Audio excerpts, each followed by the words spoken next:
The day I found out is burned into my memory. It wasn't a dramatic scream fest like in the movies. It was quiet. A suffocating, soul-crushing quiet. I'd had suspicions for a while. Late nights at the office that didn't add up, a sudden obsession with her phone, a distance between us that felt like a canyon. I tried to ignore it, telling myself I was being paranoid. But one evening, I saw a message flash on her lock screen. It wasn't from a coworker. The name was one I didn't recognize, and the heart emoji next to it felt like a punch to the gut.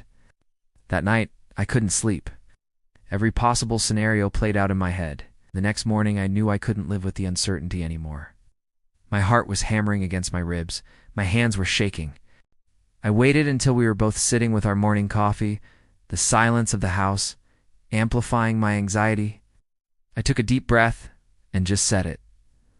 "Are you seeing someone else?" I watched her face. I prayed for a denial, for her to laugh and call me silly. But she didn't. Her eyes darted away. She bit her lip, and a wall went up. She didn't say a word. She just stared into her coffee cup as if it held all the answers she couldn't give me. And in that silence, I heard everything. I heard the confirmation of my deepest fears. I heard the end of us. The silence was louder than any confession could ever be. It was the sound of my world falling apart. Her silence wasn't just an absence of words. It was a physical presence in the room. It filled the space between us, pushing us further apart. I asked again, my voice barely a whisper. "Just tell me. I need to know." She finally looked at me, and her eyes were filled with a mix of pity and guilt, but not love. Not the love I needed to see. "It's complicated," she finally mumbled. "Complicated." That one word told me everything I needed to know. It meant yes. It meant there was another life she was living, one that didn't include me. In that moment, I didn't feel anger.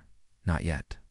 All I felt was a profound, hollow sadness. The woman I had built my life with, the person I trusted above all others, was a stranger.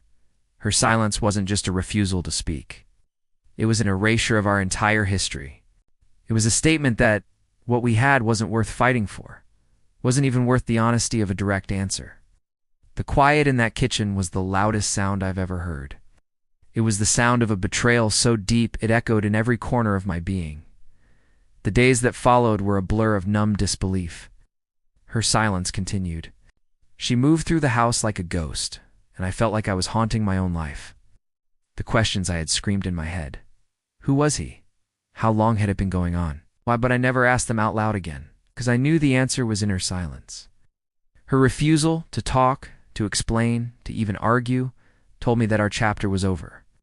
She had already written the ending without me. It's a strange thing how a lack of sound can communicate so much. Her silence wasn't an empty space. It was a full, complete, and devastating answer. And it's an answer I'll never forget. Thanks for listening to my story. If you've been through something similar, remember you're not alone. Hit that subscribe button for more real-life stories.